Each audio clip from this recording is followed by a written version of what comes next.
Ar Dievas yra? Yra. Kokių tam yra įrodymų? Gerų.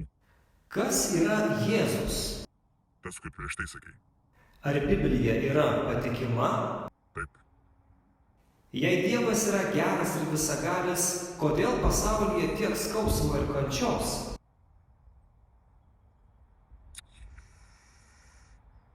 Kodėl Dievas slepiasi nuo jo ieškančių? Nesislepia. Kaip Jėzus gali būti vienintelis kelias pas Dievą? Va tai va.